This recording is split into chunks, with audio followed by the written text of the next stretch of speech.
نظاره کې په خولې باندې ممتاز حسین ځوا کړی دی څه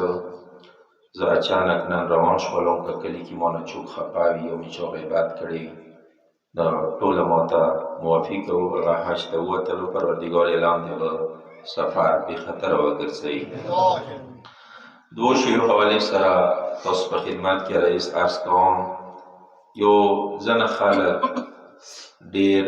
د خواب په باره کې پوښتنه کوي چې آیا خواب حقیقت کیدلی شي یا نشي کیدلی یا آیا د خپل خواب ذکر مو چاته وکړو که نه یې کوو د دې حوالې سره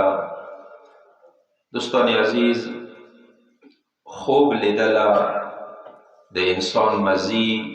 د انسان زمانه حال و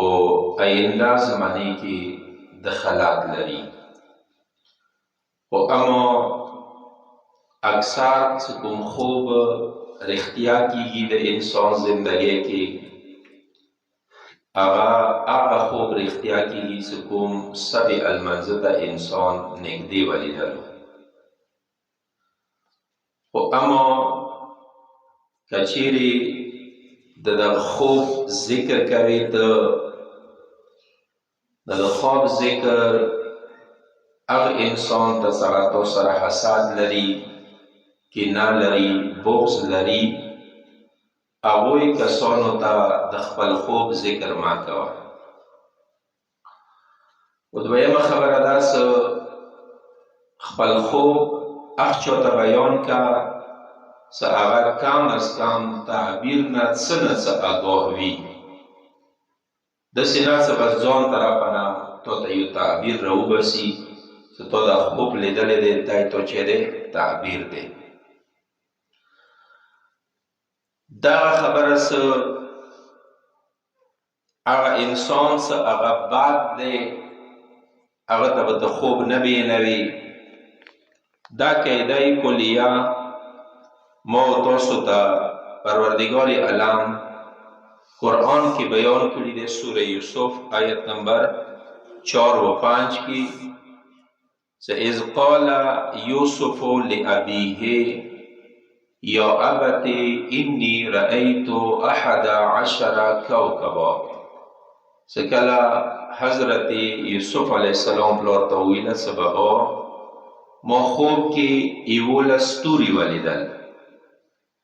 ورسره والشمس والقمر رأیتهم لی ساجدین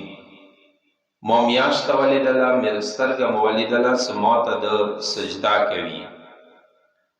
قال یا بنی لا تقصص رؤیاک علی اخوتک حضرت یعقوب علیہ السلام دوته یې د ما ګرانه زیه خپل خوب خپل وړونو ته بیان نکي ورته ویلي فیکیدو لکا کیدا کیدای شي هغوی تا ته یو خویو وکندي مطلب تا دپاره کیدای شي زمانې کې چې جوړ کړي مشکل جوړ کړي د ما مراد مقصد دا دی چې کلي کې وطن کې هغه سړي ته هغه دوست ته چې ظاهر کې تو مرګلی دی باطن کې کیدای شي تو دشمن وي هغه ته خپل خوب مه بیانوه و بل یو درون حدیث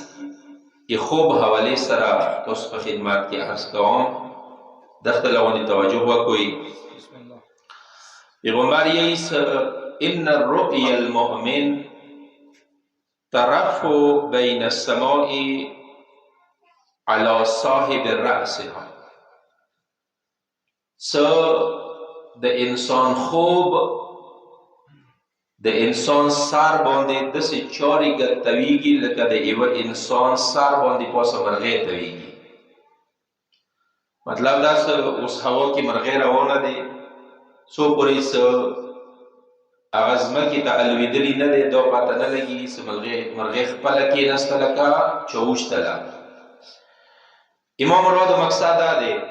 چې کله ما ته خوب ولیدلو توجه وکړه دا اوره پوری ما ته سر باندې تویږي څو پورې چې پیغمبر یې حتی یعبرها لنفسه څو پورې تو خپل ځان د پوره تعبیر وبسلې نه دی او یعبرها له مثلو یا چاته څو پورې توال ویلې نه دی چاته ته تعبیر وبسلې نه دی. مراد مقصد دا دی د حدیث نه چې کله تو خوب ولیدلو دوی تو سار باندې پاسه تویږي کله د چاته وال وویله څه خیل ته تعبیر یې درته وبسلو مغاشه د خوب ځمکې ته لویږي. اوس په پوه شولې یعنی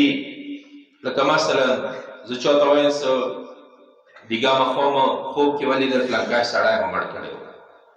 اوس هغه مته یې ها ته خاندسي کاتې دی کنه تو وی لسونه سیا وینو سچې دی سره دی متوجه هي کنه نه دا خوب څه کوم دی کنه دا یک قاتل ورمان سره پیغمبر یې څه د ځمکې تلویږي مطلب ټولو سبا قاتل کیږي خو بیا انده خوب دی کته یو خن نیک سړی ته بیان کو کاغذ ته دا تعبیر وبسلو مثلا خدای به تو قاتل نستی خدای به تو خیل یاری باندې رونوي دي ته اندېښنه مه کوه سوچ مه کوه فکر مه کوه اندیشان سره تو دغه خوب چې کېږي ځمکې ته لویږي مغا دي چې جوړېږي تعبیر جوړېږي. متوجه شوئ که نه؟ صلوات پس دې وجې نه پیغمبر یایي فلا تقصوا رؤیاکم الا علی من یعقل